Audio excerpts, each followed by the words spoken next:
ចាតែសង្កជនសម្រាប់អនុប្រធានទី1ប្រសិទ្ធិនៃប្រជាជាតិកម្ពុជាវិញនៅក្នុងអំឡុងបេសកកម្មរបស់អាយដាមគឺបានលាតត្រដាងអំពីការពិតបង្ហាញអំពីទង្វើបំពេញច្បាប់អន្តរជាតិរបស់រដ្ឋាភិបាលបាងកកចាពិសេសគឺយោធាថៃដែលបានឈ្លានពានកម្ពុជាយ៉ាងកក្លឿនមិនគោរពច្បាប់អន្តរជាតិនៅក្នុងកិច្ចប្រជុំគណៈកម្មាធិការប្រតិបត្តិនៃសភាប្រើភាសាបារាំង APF នៅប្រទេសម៉ុងតេណេហ្គោអាយដាមអ៊ុចបរិតអនុប្រធានទី1ប្រសិទ្ធិប្រធានក្រុមសភាជាតិកម្ពុជានៃសភាប្រើភាសាបារាំង APF និងជាអនុប្រធានសភាប្រើភាសាបារាំងគូបញ្ជាក់បែបនេះនៅក្នុងឱកាសអញ្ជើញចូលរួមនៅក្នុងកិច្ចប្រជុំគណៈកម្មាធិការប្រតិបត្តិនៃសភាប្រើភាសាបារាំងប្រព្រឹត្តទៅកាលពីថ្ងៃទី30ដល់ថ្ងៃទី31ខែមករាឆ្នាំ2026នៅសភាប្រទេសម៉ុងតេណេហ្គោក្រោមអធិបតីភាពអាដាមហ៊ីឡារីយ៉ុងអេតុងប្រធានសភាប្រើភាសាបារាំងនៅក្នុងបទអន្តរាគមន៍របស់អាដាមនៅចំពោះមុខអង្គប្រជុំ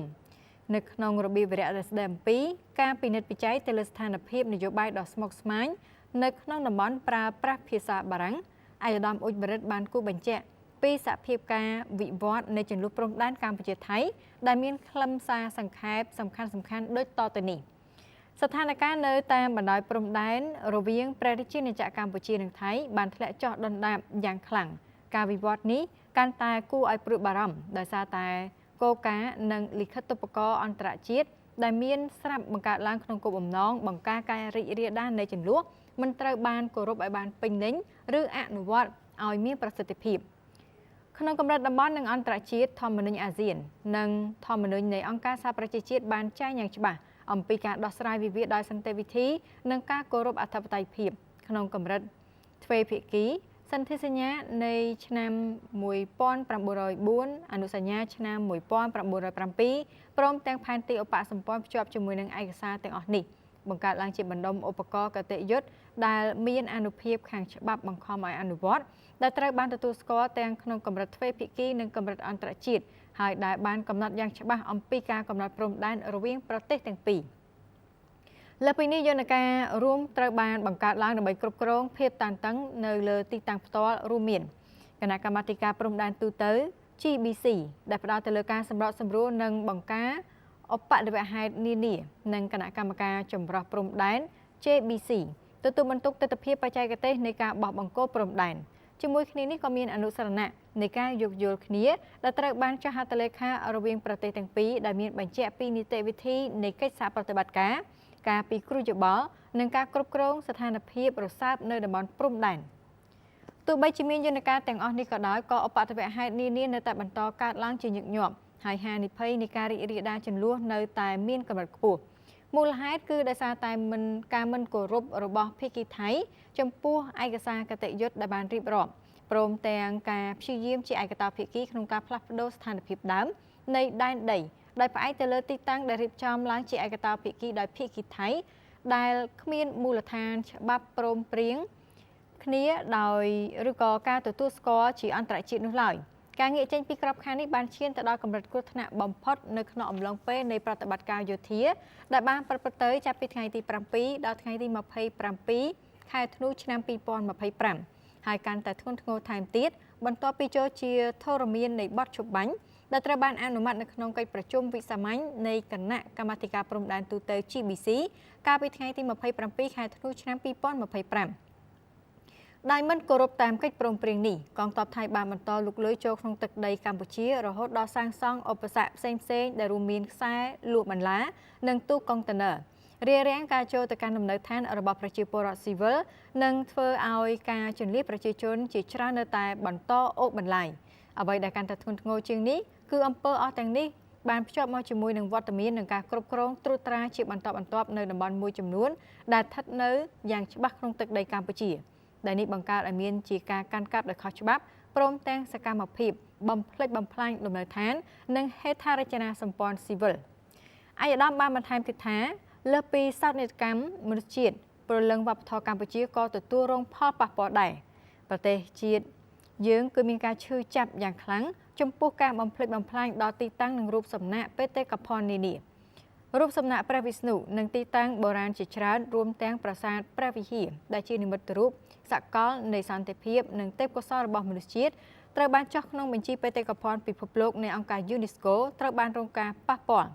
ការខូចខាតទាំងអស់នេះមិនត្រឹមតែជាការបាត់បង់ក្នុងកម្រិតជាតិប៉ុណ្ណោះទេប៉ុន្តែគឺជាការបង្ករបួសស្នាមដល់កេរដំណែលរួមរបស់មនុស្សជាតិការវិប្រហារទៅលើបេតិកភណ្ឌវប្បធម៌គឺជាការធ្វើឲ្យរង្គោះរង្គើដល់ការចងចាំជាច្រើនសតវត្សរ៍អត្តសញ្ញាណនៃប្រជាជាតិមួយនិងជាទ្រព្យសម្បត្តិដែលយើងមានកាតព្វកិច្ចរួមគ្នានៅក្នុងការផ្ទេរទៅអ្នកជំនាន់ក្រោយអាយដាមអនុប្រធានទី1ព្រឹទ្ធសភានិងជាអនុប្រធានសភាប្រើភាសាបារាំងបានសង្កត់ធ្ងន់ថា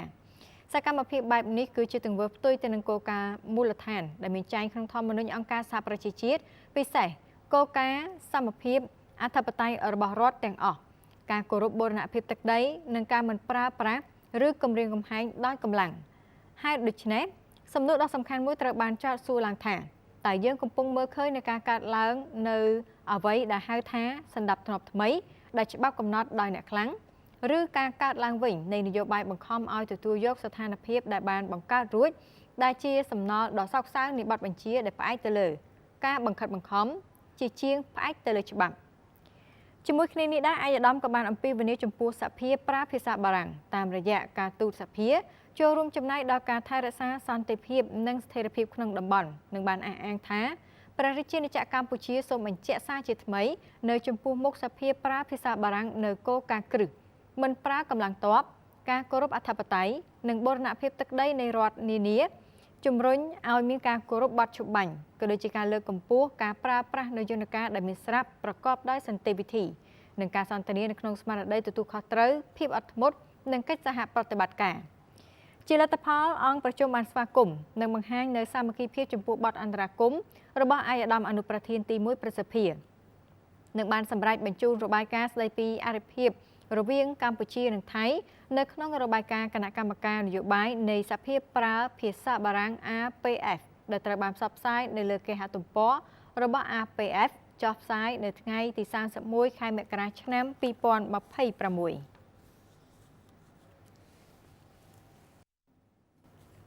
លោកនាងជុំវិញទៅនឹងបញ្ហាព្រំដែនកម្ពុជាថៃបាទយើងបានប្រើប្រាស់នៅយន្តការអន្តរជាតិដោយសន្តិវិធីជាគោលជំហររបស់កម្ពុជាបច្ចុប្បន្ននេះយើងបានមើលឃើញអំពីជំហរជាក់ស្ដែងរបស់រាជរដ្ឋាភិបាលកម្ពុជាបានប្រើប្រាស់ទៅលើអាវុធការទូតដើម្បីបង្ហាញទៅកាន់ពិភពលោកអំពីភាពត្រឹមត្រូវនិងពិតប្រាកដរបស់កម្ពុជាទៅកាន់អន្តរជាតិទូយ៉ាងនៅថ្ងៃនេះអាយដាមប្រាក់សុខុនឧបនាយករដ្ឋមន្ត្រីការបរទេសកម្ពុជាបានប្រាប់បាទទូតបរទេសពីសភាពការថ្មីនៅតំបន់ព្រំដែនផងដែរនៅក្នុងនោះគឺបានបញ្ជាក់ទៅកាន់លោកជំទាវ Vivan Los Zan Martin ដែលជាឯកអគ្គរដ្ឋទូតវិសាមញ្ញពីសមត្ថភាពនៃប្រទេសប្រេស៊ីលប្រចាំកម្ពុជា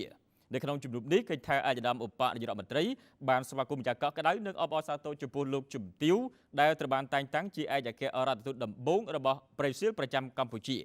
អាយដាមបានកត់សម្គាល់ប្រកបដោយការពេញចិត្តចំពោះសន្ទុះរីកចម្រើនយ៉ាងស្វាហាប់នៃទំនាក់ទំនងទ្វេភាគីរវាងប្រទេសទាំងពីរតាមរយៈការបើកស្ថានទូតថ្មីនៃប្រទេសទាំងពីរកំដៅប្រតិកម្មទ្វេភាគីនិងកិច្ចសហប្រតិបត្តិការលើវិស័យទេសចររវាងប្រទេសទាំងពីរអាយដាមក៏រំពឹងផងដែរថាអំពីលទ្ធផលប្រកបដោយផ្លែផ្កានៃកិច្ចពិគ្រោះយោបល់រវាងក្រសួងការប្រទេសនៃប្រទេសទាំងពីរដែលនឹងប្រព្រឹត្តទៅនៅក្នុងខែមីនាឆ្នាំ2026នៅរាជធានីភ្នំពេញដោយនឹងរិះរកមើលវិស័យនៃកិច្ចសហប្រតិបត្តិការបន្ថែមទៀតដើម្បីផ្ដល់ជាប្រយោជន៍ជូនគ្នាទៅវិញទៅមក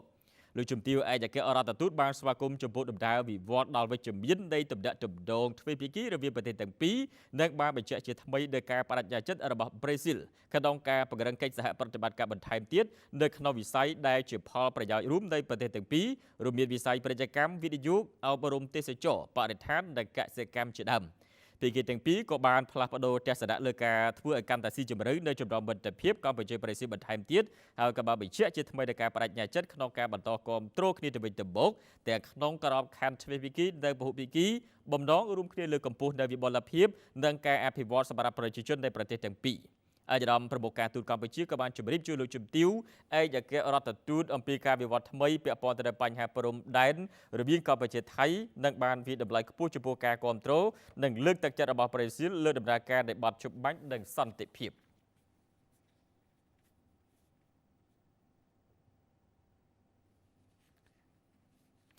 តាមរយៈសង្គ្រាមឈ្លានពានពីប្រទេសថៃបានបន្សល់ទុកនៅក្របយុទ្ធភ័ណ្ឌមិនទាន់ផ្ទុះយ៉ាងច្រើនដដែលជាពិសេសបើការខាត់បងទៅលើផលប្រយោជន៍របស់ប្រជាជនដែលគាត់អាស្រ័យផលលើដីជាក់ស្ដែងនៅក្នុងនោះក៏មានហេដ្ឋារចនាសម្ព័ន្ធផងដែរតាមរយៈសន្និសីទសារព័ត៌មានប្រចាំថ្ងៃអាយដាមប៉ែតបូណាដែលជាប្រធានអង្គភិបអ្នកនាំពាក្យរាជរដ្ឋាភិបាលកម្ពុជាបានថ្លែងថាប្រព័ន្ធហេដ្ឋារចនាសម្ព័ន្ធដែលរងការខូចខាតនោះរាជរដ្ឋាភិបាលកម្ពុជានៅប្រើប្រាស់ថវិកាជាតិរួមជាមួយនឹងថវិកាដៃគូអភិវឌ្ឍដើម្បីស្ដារហេដ្ឋារចនាសម្ព័ន្ធនៅទីនោះឡើងវិញឲ្យបានឆាប់រហ័សអាយដាមប៉ែនបូណាបានបញ្ជាក់ថាអំឡុងពេលដែលមានសង្គ្រាមឈ្លានពានពីថៃលើដែនអធិបតេយ្យភាពកម្ពុជាបណ្ដាលឲ្យពលរដ្ឋកម្ពុជាជាង60ម៉ឺននាក់ភៀសសឹកនៅក្រៅបទជបាញ់មានពលរដ្ឋភៀសសឹកជាង50ម៉ឺននាក់បានវិលទៅលំនៅឋានវិញដែលមានការយកចិត្តទុកដាក់បន្ថែមពីរាជរដ្ឋាភិបាលក្នុងការស្ដារជីវភាពពលរដ្ឋទាំងនោះឡើងវិញថែមទៀតចំពោះពលរដ្ឋភៀសសឹកដែលមិនទាន់អាចវិលទៅភូមិឋានវិញបានរាជរដ្ឋាភិបាលបានគិតគូររៀបចំជម្រកឲ្យបានសមរម្យព្រមទាំងរៀបចំស្ដារលំនឹងជីវភាពពួកគាត់ឲ្យប្រសើរឡើងវិញផងដែរ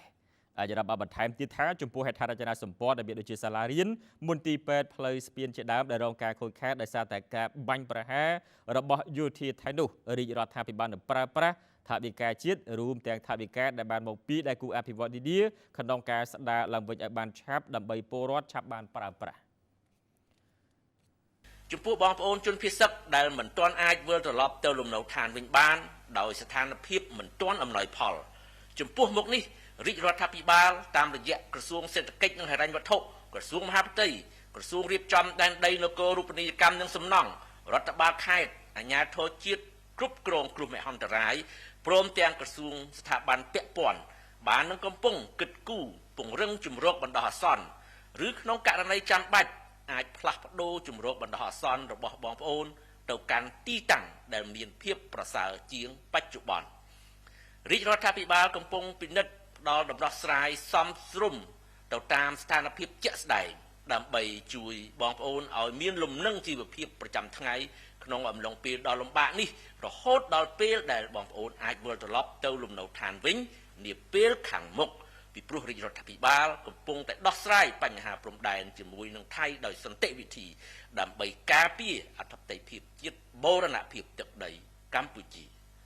ទី3ចំពោះហេដ្ឋារចនាសម្ព័ន្ធនៅក្នុងមូលដ្ឋាននិងសាធារណៈដែលរងការខូចខាតមានជាអាចសាលារៀន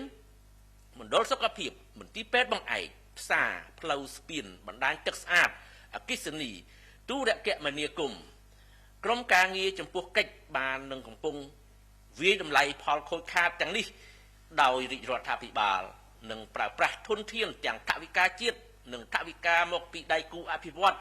ដើម្បីស្ដារឡើងវិញហេដ្ឋារចនាសម្ព័ន្ធទាំងនេះឲ្យបានឆាប់បំផុតតាមស្ថានភាពជាក់ស្ដែងសម្ដេចបវរធិបតីបានបញ្ជាក់ថាគោលការណ៍អធិភាពរបស់រាជរដ្ឋាភិបាលមាន2គឺការពារទឹកដីនិងសុខសុវត្ថិភាពរបស់ប្រជាពលរដ្ឋដូច្នេះអ្វីដែលរាជរដ្ឋាភិបាលបាននឹងកំពុងធ្វើគឺជាសក្ខីភាពច្បាស់លាស់ការយកចិត្តទុកដាក់ខ្ពស់ពីថ្នាក់ដឹកនាំនិងក្រុមការងារគ្រប់លំដាប់ថ្នាក់ជាពិសេសអាជ្ញាធរមូលដ្ឋានតាមរយៈការប្រើប្រាស់កម្លាំងរួមគ្នាគ្រប់យន្តការសម្ដៅធានាដល់ការបម្រើនិងផ្ដល់ជំរកសុវត្ថិភាពជូនដល់ប្រជាពលរដ្ឋនិងឈានទៅរកការស្ដារឡើងវិញឲ្យបានល្អប្រសើរសូមបញ្ជាក់ជូនថាគិតមកទល់នឹងពេលនេះមានជនភៀសសឹកប្រមាណជា 83% ឬស្មើនឹងជាង 54ម៉ឺននាក់ហើយបានវិលត្រឡប់ទៅកាន់ផ្ទះសម្បែងវិញក្នុងចំណោមជនភៀសសឹកសរុបប្រមាណជា64ម៉ឺននាក់ក្រោមការសម្របសម្រួលពីអាជ្ញាធរមូលដ្ឋាននិងសមត្ថកិច្ចពាក់ព័ន្ធជនភៀសសឹកបានវិលត្រឡប់ទៅកាន់ផ្ទះសម្បែងវិញជាបណ្ដាជារៀងរាល់ថ្ងៃទោះជាយ៉ាងនេះក៏ដោយនៅឯកិច្ចប្រជុំចង្អៀតរដ្ឋមន្ត្រីការបរទេសអាស៊ាននៅកោះសេប៊ូប្រទេសហ្វីលីពីនកាលពីថ្ងៃ29ខែមករាឆ្នាំ2026ឯកឧត្តមឧបនាយករដ្ឋមន្ត្រីប្រាក់សុខុនរដ្ឋមន្ត្រីការបរទេសនិងសហប្រតិបត្តិការអន្តរជាតិបានជម្រាបជូនអង្គប្រជុំថាបើទោះបីជាមានការរីកចម្រើនជាវិជ្ជមានចាប់តាំងពីមានបទឈប់បាញ់ក៏ដោយក៏នៅមានសកម្មភាពមួយចំនួនដែលមិនស្របទៅនឹងសេចក្តីប្រកាសរួមនៃកិច្ចប្រជុំពិសេសលើកទី3របស់គណៈកម្មាធិការព្រំដែនទូទៅជាពិសេសតាក់ទងទៅនឹងការគោរពអធិបតេយ្យនិងបូរណភាពទឹកដីជាក់ស្ដែង ប្រជាពលរដ្ឋកម្ពុជាជាច្រើននៅតែមិនអាចវិលត្រឡប់ទៅលំនៅឋានរបស់ពួកគេវិញបានដោយសុវត្ថិភាពនិងសេចក្តីថ្លៃថ្នូរបាននៅឡើយដោយសារតែមានការរបាំងរារាំងនិងការគំរាមកំហែងសន្តិសុខឬក៏ផ្ទះសម្បែងរបស់ពួកគេត្រូវបានរុះរើឬបំផ្លាញជាលទ្ធផលពួកគេនៅតែបន្តរស់នៅក្នុងមណ្ឌលភៀសសឹកជាបណ្ដោះអាសន្នហើយកុមាររាប់ពាន់នាក់នៅតែមិនអាចវិលត្រឡប់ទៅសាលារៀនវិញបានអ្នកនាំពាក្យរាជរដ្ឋាភិបាលសូមបញ្ជាក់ជូនជាថ្មីថាកម្ពុជាប្រកាន់ជំហរដាច់ខាតនៅក្នុងការការពារខ្សែព្រំដែនអន្តរជាតិកម្ពុជាថៃដែលបន្សល់ទុកដោយគណៈកម្មការព្រំដែនឥណ្ឌូចិនសៀមដោយគោរពគោលការណ៍ច្បាប់អន្តរជាតិគោលការណ៍ខ្សែព្រំដែនមិនកែប្រែគោរពអនុសញ្ញាសន្ធិសញ្ញាបារាំងសៀមផែនទីកំណត់ហេតុបោះបង្គោលព្រំដែនរបស់គណៈកម្មការបោះបង្គោលព្រំដែនឥណ្ឌូចិនសៀមព្រមទាំងកិច្ចព្រមព្រៀងនិងឯកសារពាក់ព័ន្ធនានាដែលភាគីទាំងពីរបានឯកភាពគ្នាកាលពីពេលកន្លងមកកម្ពុជាមិនទទួលស្គាល់ជាដាច់ខាតនូវការកែប្រែខ្សែព្រំដែនណាមួយដែលកើតចេញពីការប្រើប្រាស់កម្លាំងទស្សនិកជនជាទីមេត្រីជ្រាបច្បាស់បន្ថែមពីស្ថានភាពរបស់ប្រជាពលរដ្ឋរស់នៅតំបន់ព្រំដែនយើងមានសេចក្តីរាយការណ៍ដោយលោកប្រាក់វណ្ណានិងជម្រាបជូនលោកអ្នកអំពីការដែលពួកគាត់ទទួលបាននៅអំឡុងពេលស្ថានភាពដែលពួកគាត់មិនអាចត្រឡប់ទៅលំនៅឋានវិញការយកចិត្តទុកដាក់ពីសំណាក់រាជរដ្ឋាភិបាលដែលធ្វើឲ្យពួកគាត់មានភាពកក់ក្ដៅសូមទស្សនាដូចតទៅប្រជាពលរដ្ឋដែលរងការខូចខាតផ្ទះសម្បែងដោយសារសង្គ្រាមឈ្លានពានរបស់យោធាថៃនាពេលកន្លងមកបានបញ្ជាក់ថាការយកចិត្តទុកដាក់របស់រដ្ឋាភិបាលគឺធ្វើឲ្យប្រជាពលរដ្ឋនៅតែបន្តការជឿជាក់លើការដោះស្រាយគ្រប់យន្តការនៅក្នុងចំនួនព្រំដែនកម្ពុជានិងថៃដែលរដ្ឋាភិបាលបានជ្រើសរើសក្នុងការអត់ធ្មត់កន្លងមកហើយបន្តគ្រប់យន្តការមកដល់ពេលនេះអ្វីដែលជាការកក់ក្ដៅនោះ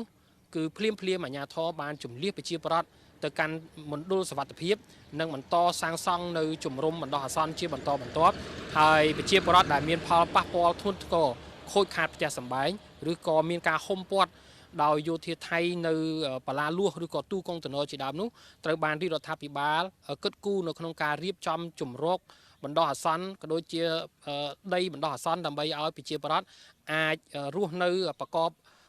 ជីវភាពប្រចាំថ្ងៃបានហើយប្រជាពលរដ្ឋដែលរងនៅការខូចខាតផ្ទះសម្បែងបានបញ្ជាក់យ៉ាងដូចនេះផ្ទះខ្ញុំខូចខាតដោយសារគ្រាប់ផ្លោងសង្គ្រាមថៃផ្លោងដាក់ខូចខាត 100% ហ្មងទាំងស្រុងហ្មងគ្មានសល់កន្តិចឈើប៉ិនម្រាមណៃការដែលមានសង្គ្រាមបានដល់ឆេះផ្ទះឆេះអីចឹងក្នុងខ្លួនក្នុងនេះយើងតែងតែមានអារម្មណ៍សោកស្ដាយហើយប្រសិទ្ធធ្វើម៉េចទ្រព្យរបស់ទាំងអស់ដែលពេលយើងរត់នេះយើងអត់បានយកអីចេញទេព្រោះកាលដែលពេលគេរត់ប្រជាជនគេឲ្យជំលះគេឲ្យទាល់បថុចញញណាស់ហើយបានគេឲ្យចេញអញ្ចឹងយើងយកអីចេញអត់បានទេសម្ភារៈរបស់របរនៅក្នុងនេះទាំងអស់មើលដូចជាគោយន្តម៉ូតូស្អីទាំងអស់ហ្នឹងវានៅក្នុងនឹងខូចខាតទាំងអស់ហ្នឹងវាតែងតែមានការសោកស្ដាយជាពុនពេកទៅអត់ដឹងធ្វើម៉េចបើនិយាយរួមទៅការដែលរដ្ឋាភិបាលដោះស្រាយក្នុងនាមគាត់ដោះស្រាយគាត់ដោះហ្នឹងហើយប៉ុន្តែទាន់ថាគាត់ដោះមិនទាន់រកអីវានៅដូចថាយើងនិយាយឲ្យខ្លីទៅថាវាអត់ទាន់ចប់សង្គ្រាមដូចសម័យថ្ងៃនេះឧទាហរណ៍ថាគាត់ចុះមកធ្វើឲ្យគោក្នុងលក្ខណៈថាឥឡូវមើលទៅធ្វើមិនទាន់បានទេព្រោះឲ្យអត់ចប់វាអត់ទាន់ចប់អញ្ចឹងបើសិនណាជាដូចគាត់ថាអញ្ចឹងគេចែកជាសង្កសីចែកជាអីមកសិនក៏អាចមិនទាន់ถึงធ្វើបានដែរនឹងស្តុបទុកសិនឲ្យរួចរាល់ឲ្យយើងថាសន្តិភាពសិនបានយើងធ្វើបានចំពោះខ្ញុំអត់ទាន់ប៉ះទេព្រោះខ្ញុំធ្លាប់តែចង់តង់តែខ្ញុំមិនទាន់បានប៉ះជំរុំគេទេព្រោះអីកាលដែលខ្ញុំភាសាក់ទៅខ្ញុំភាសាក់ចិត្តនេះបាទខ្ញុំភាសាចិត្តទីត្រឹមវត្តប្រាសាទតាមខ្ញុំមើលរដ្ឋាភិបាលយកចិត្តទុកដាក់ដែរដូចក្នុងការហូបចុកយើងរស់នៅអីវាមិនសូវជាបបាក់មួយយ៉ាងវាធំធានរឿងដូចថាប្រាក់ដែលយើងត្រូវបង់អង្គការបង់អីហ្នឹងគាត់ដោះស្រាយឲ្យវិជាឲ្យអង្គការគាត់លើកលែងសិនចឹងដែរណាវាមានការកក់ក្ដៅច្រើននិងមានសង្ឃឹមច្រើនខ្ញុំនៅតែជឿជាក់លើរដ្ឋាភិបាល 100% ចឹងមកជឿជាក់ថារដ្ឋាភិបាលនឹងរៀបចំនឹងដោះស្រាយឲ្យប្រជាជនឲ្យស្រួលឲ្យសុខស្រួលខ្ញុំសូមជម្រាបជូនដែរថានៅក្នុងសង្គ្រាមរវាងកម្ពុជានិងថៃចំនួន2លើកគឺធ្វើឲ្យប្រជាពលរដ្ឋ មួយចំនួនធំនៅតាមបន្ទាត់ព្រំដែនត្រូវបានភៀសសឹកទៅកាន់មណ្ឌលសុវត្ថិភាពដែលមានចំនួនប្រមាណជា5សែននាក់មកដល់ពេលនេះគឺមានប្រជាពលរដ្ឋភៀសសឹកប្រមាណជាជាង 10,000 នាក់បន្តស្នាក់នៅជំរំសុវត្ថិភាពនៅឡើយទេហើយមានប្រមាណជាជាង5សែននាក់ជិតទៅ6សែននាក់បានវិលត្រឡប់ទៅកាន់លំនៅឋានរបស់ខ្លួនវិញផងដែរខ្ញុំប្រាក់បណ្ដារាយការណ៍ពីតំបន់ព្រំដែនកម្ពុជាថៃក្នុងខេត្តបន្ទាយមានជ័យតែជននៅអធិការនេះក្រុមលេខា OBC ភូមិភាគ4របស់កម្ពុជានិងភូមិភាគ2របស់ប្រទេសថៃបានជួបប្រជុំគ្នានៅថ្ងៃនេះក្រោមការតាមដានពី AOT នៅថ្ងៃ2កុម្ភៈ2026វេលាម៉ោង 11:50 នាទីព្រឹកនេះក្រុមលេខាធិការដ្ឋាននៃគណៈកម្មការព្រំដែនថ្នាក់យុទ្ធភូមិភាគកម្ពុជាថៃ OBC ភូមិភាគទី4កម្ពុជានិងភូមិភាគទី2របស់ថៃបានជួបគ្នានៅច្រកអន្តរជាតិជាំសង្កាំស្រុកអនុវែងខេត្តឧត្តរមានជ័យហើយក៏មានការចូលរួមសង្កេតការពីក្រុមអ្នកសង្កេតការអាស៊ាន AOT ផងដែរនេះបើតាមការបញ្ជាក់ពីលោកជំទាវឧត្តមសេនីយ៍ឯកម៉ាលីសុជីតាអ្នកនាំពាក្យក្រសួងការពារជាតិកម្ពុជាលោកជំទាវបានបញ្ជាក់ទៀតថាក្រុមលេខារបស់កម្ពុជាដឹកនាំដោយឧត្តមសេនីយ៍ត្រីនិតណារុងនាយសេនាធិការរងយុទ្ធភូមិភាគទី4និងក្រុមលេខាធិការរបស់ថៃដឹកនាំដោយឧត្តមសេនីយ៍ត្រីបាកម្មផណវ៉ាផាន់សុដែលជានាយសេនាធិការកងទ័ពភូមិភាគទី2នៅក្នុងនោះអ្នកនាំពាក្យក្រសួងការពារជាតិកម្ពុជាបានបញ្ជាក់ថាដោយសារតែភាគីទាំងពីរបន្តរកឃើញនៅចំណុចកណ្ដាលរួមគ្នាមួយនៅឡើយដូច្នេះភាគីទាំងពីរបានឯកភាពគ្នាដកឃ្លាវិលត្រឡប់ទៅទីបញ្ជាការរៀងៗខ្លួនវិញហើយបន្តផ្លាស់ប្ដូរឯកសារនិងពិភាក្សាគ្នាឈានដល់ការឯកភាពនាពេលខាងមុខទើបមានការរៀបចំពិធីចូលហត្ថលេខានិងកិច្ចប្រជុំគណៈកម្មការព្រំដែនថ្នាក់យុទ្ធភូមិភាគកម្ពុជាថៃរវាងយុទ្ធភូមិភាគទី4របស់កម្ពុជានិងកងទ័ពភូមិភាគទី2របស់ថៃអ្នកនាំពាក្យក្រសួងការពារជាតិកម្ពុជាបានរំលឹកផងដែរថាកិច្ចប្រជុំពិសេសនៃគណៈកម្មការព្រំដែនថ្នាក់យុទ្ធភូមិភាគកម្ពុជាថៃ OBC នេះធ្វើឡើងដោយផ្អែកទៅតាមស្មារតីនៃសេចក្តីប្រកាសរួមនៃកិច្ចប្រជុំពិសេសលើកទី3នៃគណៈកម្មការព្រំដែនទូទៅ GBC រវាងកម្ពុជានិងថៃកាលពីថ្ងៃ27 ខែធ្នូ2025ដែលភាគីទាំងពីរបានបញ្ជាក់សារជាថ្មីអំពីការបន្តអនុវត្តយ៉ាងម៉ឺងម៉ាត់ខ្ជាប់ខ្ជួននៅលទ្ធផលនៃកិច្ចប្រជុំពិសេសនេះឲ្យបានពេញលេញប្រកបដោយប្រសិទ្ធភាពក៏ដូចជាការបន្តប្រឹងប្រែងកាត់បន្ថយភាពតានតឹងតាមបណ្ដោយព្រំដែនព្រមទាំងស្វែងរកកិច្ចសហប្រតិបត្តិការជាក់ស្ដែងសម្រាប់លើកកម្ពស់សន្តិភាពនិងស្ថិរភាពរវាងប្រទេសទាំងពីរឈានដល់ការវិលត្រឡប់ទៅរកប្រក្រតីភាពឡើងវិញឲ្យបានឆាប់រហ័ស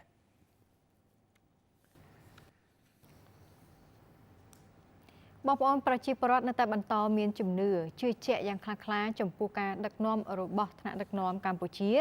គឺនៅក្នុងការការពារទឹកដីពីការឈ្លានពានពីសំណាក់រដ្ឋបរទេសពលរដ្ឋបានមើលឃើញយ៉ាងច្បាស់ពីការខិតខំប្រឹងប្រែងរបស់សម្ដេចតេជោនិងសម្ដេចធិបតីក៏ដូចជាអិសរាជជនកម្ពុជារបស់ជាតិពិសេសវីរៈយុទ្ធជនកងទ័ពកម្ពុជាដែលលះបង់កម្លាំងកាយចិត្តខ្ពស់បំផុតក្នុងការការពារនៅទឹកដីពីការឈ្លានពានពីសំណាក់រដ្ឋបរទេសពលរដ្ឋកម្ពុជាមិនត្រូវការនិងមិនចង់បានសង្គ្រាមទៀតទេហើយក៏បានថ្លែងអំណរគុណចំពោះសម្ដេចប្រមុខថ្នាក់ដឹកនាំដែលបានតម្កល់ឧត្តមប្រយោជន៍ជាតិនិងប្រជាជនជាធំបញ្ជាបាននឹងការកើតឡើងសារជាថ្មីនៅជន្លោះប្រដាប់អាវុធ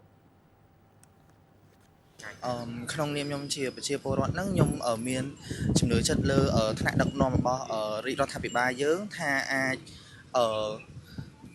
ការពារពីការឈ្លានពានរបស់ប្រទេសថៃបានគាត់យកចិត្តទុកដាក់ទាំងការទាំងអន្តរជាតិទាំងការទូតការចរចាឲ្យមានសន្តិភាពជាមួយប្រទេសថៃហ្នឹងហើយប្រជាបានថែមទាំងប្រជាបាននៅការបាត់ឈប់បាញ់អ្វីជាដើមសម្រាប់ខ្ញុំជាប្រជាជនខ្មែរហ្នឹងអត់មានអីក្រៅពីបានចង់បានសន្តិភាពទេអត់ចង់ឲ្យមានការបាញ់គ្នាអីទេដោយសារតែដូចដឹងស្រាប់ហើយពេលដែលមានសង្គ្រាមអញ្ចឹងទៅមានតែរបួសមានទាំងស្លាប់ចឹងទៅធ្វើឲ្យមានការជនភៀសសឹកចឹងទៅធ្វើឲ្យប៉ះពាល់ទាំងដល់វិស័យផ្សេងទាំងសេដ្ឋកិច្ចទាំងអ្នកនៅព្រំដែនចឹងទៅដូចកុមារដូចសិស្សអីចឹងគាត់អត់បានរៀនអីសូត្រអត់បានរៀនសូត្រអីហើយធ្វើឲ្យគាត់ប៉ះពាល់ផ្លូវចិត្តទៀតចាក្នុងនាមខ្ញុំជាប្រជាពលរដ្ឋមួយរូបខ្ញុំជឿជាក់លើថ្នាក់ដឹកនាំថាអាចការពារទឹកដីខ្មែរយើងបានហើយក៏សូមជូនពរដល់បងវីរៈភាពកងទ័ពនៅជួរមុខសូមឲ្យជួបតែរឿងល្អហើយនឹងឈ្នះអស់មានសត្រូវទាំងពួងហើយឲ្យគាត់មានសុវត្ថិភាព មកជួបជុំគ្រួសារវិញប្រជាជនខ្មែរយើងទាំងមូលមិនដែលចង់ឈ្លានពានទឹកដីអ្នកណាទេសុំតែសុខសុវត្ថិភាពសុខសន្តិភាពនិងភាពរុងរឿងហើយនឹងជួបជុំគ្រួសារប្រជាជនរស់នៅស្បូរសប្បាយមានការងារធ្វើមានចង់និយាយថាជាតិយើងរុងរឿងហើយនឹងការងារយើងសេដ្ឋកិច្ចយើងដើរឡើងវិញអញ្ចឹងណាអ្នកខ្ញុំជាប្រជាជនហ្នឹងខ្ញុំជឿជាក់លើសម្ដេចដៃជោដឹកនាំនឹងប្រទេសនឹងសម្ដេចថាបតីខ្ញុំជឿជាក់គាត់ខ្លាំងណាស់ព្យាយាមដោះហ្នឹងហើយដោះស្រាយដោយសន្តិវិធីចាគាត់អត់ចង់ដូចថាបង្កសង្គ្រាមអញ្ចឹងគាត់ជាថ្នាក់ដឹកនាំដែលស្រឡាញ់សន្តិភាពហើយប្រទេសកម្ពុជាយើងក៏សុំតែសន្តិភាពដែរអត់ត្រូវការសង្គ្រាមទេបងក្នុងនាមខ្ញុំជាប្រជាពលរដ្ឋខ្ញុំជឿជាក់លើថ្នាក់ដឹកនាំហើយនិងសម្ដេចធិបតីអាចការពារប្រទេសកម្ពុជាយើងបានចាទស្សនិកជនគូរំលឹកថាការពិពេលថ្មីនេះសម្ដេចធិបតីហ៊ុនម៉ាណែតនាយករដ្ឋមន្ត្រី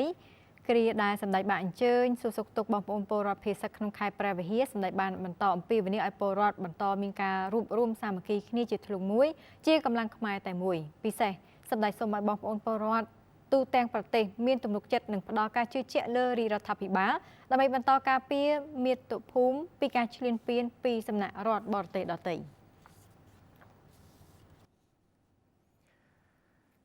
បើទោះបីជាមកដល់ពេលនេះស្ថានភាពនៅព្រំដែនមានភាពស្ងប់ស្ងាត់ប៉ុន្តែពលរដ្ឋនៅសមរភូមិក្រោយនៅតែបន្ត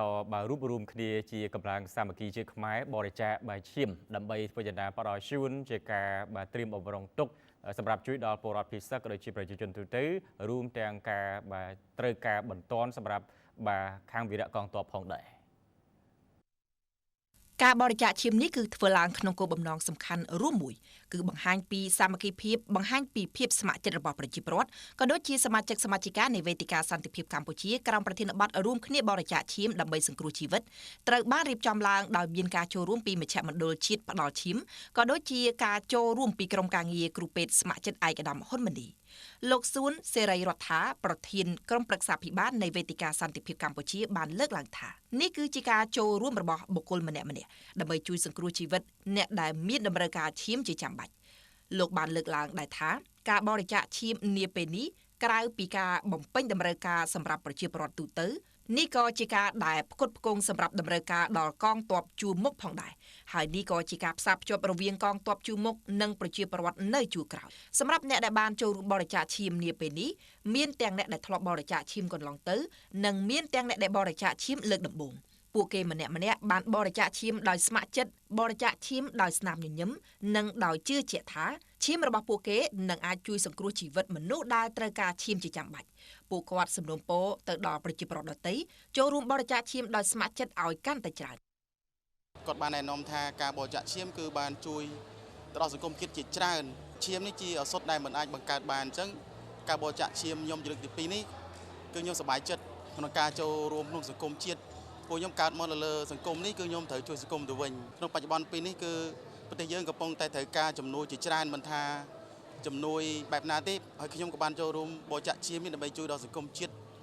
ហើយខ្ញុំសប្បាយចិត្តយ៉ាងខ្លាំងហើយក៏សូមផ្ដាំផ្ញើទៅមិត្តភ័ក្តិបងប្អូនឬក៏ជាពលរដ្ឋយើងទាំងអស់ត្រូវទៅចូលរួមបរិច្ចាគឈាមដូចខ្ញុំអញ្ចឹងពួកយើងបានបរិច្ចាគឈាមគឺយើងបានជួយដល់សង្គមជាតិសម្រាប់ខ្ញុំនេះជាលើកទី1សម្រាប់ការបរិច្ចាគឈាមហើយការបរិច្ចាគឈាមនេះពិតជាមានសារៈប្រយោជន៍សម្រាប់ជួយសង្គ្រោះអ្នកដែលគាត់ត្រូវការឈាមបន្ទាន់បាទហើយជាពិសេសនៅកំឡុងពេលនេះគឺយើងជួយបរិច្ចាគឈាមនេះគឺអាចជួយដល់វីរៈកងទ័ពយើងក្នុងការគាត់មានបញ្ហាផ្សេងគាត់យកទៅប្រើប្រាស់បាទថាប្រយោជន៍សម្រាប់ប្រើប្រាស់ជាការចែករំលែកមួយនៃក្តីស្រឡាញ់បាទសំណពរឲ្យបងប្អូនយើងក៏ដូចជាមិត្តភ័ក្តិផ្សេងអាចចូលរួមក្នុងការបរិច្ចាគឈាមទោះបីជាយើងអត់មានលុយក្នុងការចូលរួមជួយប៉ុន្តែយើងមានឈាមក្នុងការជួយដល់បងប្អូនយើងដែលគាត់មានតម្រូវការជាចាំបាច់ព្រោះវាជាការលះបង់មួយក្នុងការចូលរួមជួយសង្គមជាតិយើងហើយការបរិច្ចាគឈាមពិតជាមានសារៈសំខាន់ណាស់សម្រាប់ជួយជនរួមជាតិយើងដែលគាត់ត្រូវការឈាមក្នុងការប្រើប្រាស់ចាំបាច់ខ្ញុំបរិច្ចាគលើកទី1បងសម្រាប់ខ្ញុំគិតថាមានអត្ថប្រយោជន៍ច្រើនដោយសារអាចជួយសង្គ្រោះជីវិត មនុស្សបានច្រើនទាំងវិរៈកងទ័ពនិងទាំងដែលប្រជាជនផ្សេងទៀតដែលគាត់ត្រូវការឈាមខ្លាំងនឹងអាចជួយសង្គ្រោះភ្លាមដល់ប្រជាជនដែលគាត់មានជំងឺអីដែលដូចគ្រោះថ្នាក់ចរាចរណ៍អីគាត់ត្រូវការបានភ្លាមសំណូមពរដល់អ្នកផ្សេងដែលគាត់មានសុខភាពល្អហើយគាត់អាចផ្ដល់ឈាមបានគឺចង់ឲ្យគាត់មកចូលរួមបរិច្ចាគទាំងអស់គ្នាដើម្បីទុកឈាមផ្ដល់ជូនដល់វិរៈបងកងទ័ពហើយនិងប្រជាជនផ្សេងទៀតដែលគាត់ត្រូវការបងក្នុងឱកាសចូលរួមបរិច្ចាគឈាមនៅថ្ងៃនេះដែរលោកវេជ្ជបណ្ឌិតសុកពោនាយកមជ្ឈមណ្ឌលជាតិផ្ដល់ឈាមបានលើកឡើងថាតម្រូវការឈាមនៅកម្ពុជាក្នុងពេលបច្ចុប្បន្នមានចំនួនធំធេងជាក់ស្ដែងកម្ពុជាត្រូវការឈាមមួយផ្លោករៀងរាល់3នាទីម្ដងលោកវេជ្ជបណ្ឌិតបានលើកទឹកចិត្តឲ្យមានការបរិច្ចាគឈាមដោយស្ម័គ្រចិត្តកាន់តែច្រើននិងទៀងទាត់ទោះបច្ចុប្បន្នកំណើនការស្ម័គ្រចិត្តបរិច្ចាគឈាមគឺមានការកើនឡើងមួយចំនួនក្តីជាទូទៅតម្រូវការនៅក្នុងទូទាំងប្រទេសរបស់យើងនេះគឺមានលក្ខណៈធំធេងហើយបើស្រួលចាំបាទយើងអាចនិយាយថាយើងត្រូវការឈាមមួយផ្លោករៀងរាល់3នាទីម្ដងតម្រូវការទូទាំងប្រទេសនឹងយើងមាន 210,000 បាទ2,400 ជាងផ្លោកបាទនឹងបើយើងនិយាយតួលេខមូលបាទហើយតម្រូវការនេះគឺនៅរាជធានីភ្នំពេញគឺវាអាចរហូតទៅដល់350ទៅ450ផ្លោកជាមធ្យមក្នុងមួយថ្ងៃបាទហើយបើនៅទូទាំងប្រទេសយើងអាចនិយាយថាវាឆ្លៀនចូលដល់500ផ្លោកហើយបាទហើយតម្រូវការនេះគឺទាមទារឲ្យមានការចូលរួមពីយុវជនយុវនារីរបស់យើងឲ្យបានទៀងទាត់នៅក្នុងកិច្ចបរិច្ចាគឈាមពីព្រោះការបរិច្ចាគឈាមយើងដឹងហើយគឺថាតម្រូវការវាខ្ពស់តតែមានអ្នកផ្ដល់ទៀងទាត់ហើយច្រើនដែរបាទហើយអត្រានៃការបរិច្ចាគឈាមនៅសមាជិកនៅប្រទេសយើងសប្តាហ៍ថ្ងៃនេះគឺមានកំណើនបាទកំណើនជាង 10% ពីមុនយើងមានត្រឹមតែ22ទេបាទឥឡូវយើងដល់ 33.2% បាទបើយើងនិយាយពីកំណើនក្នុងឆ្នាំ2024មកឆ្នាំ2025នេះគឺយើងមានកំណើនជាង 10% បាទក្នុងនាមជាមជ្ឈមណ្ឌលជាតិផ្ដល់ឈាមលោកវេជ្ជបណ្ឌិតបានបញ្ជាក់ដែរថាការបរិច្ចាគឈាមគឺជាអត្ថប្រយោជន៍សម្រាប់ខ្លួនឯងដឹងច្បាស់ពីសុខភាពខ្លួនឯងក៏ដូចជាអត្ថប្រយោជន៍សម្រាប់សង្គមជាតិដែលជាការចូលរួមជួយជីវិតមនុស្សដទៃឲ្យរួចផុតពីគ្រោះមរណៈលើពីនេះទៀតបើគិតលើផ្លូវសាសនាការបរិច្ចាគឈាមគឺជាការធ្វើបុណ្យមួយដ៏ប្រពៃជាទស្សនិកជនជាទីមេត្រីនៅបន្តិចទៀតនេះលោកអ្នកនឹងបានទស្សនានៅព័ត៌មានអន្តរជាតិដែលសម្រាប់កម្មវិធីកម្ពុជារាត្រីនេះយើងខ្ញុំទាំងពីរនាក់នឹងក្រុមការងារសូមអរគុណនិងសូមជម្រាបលា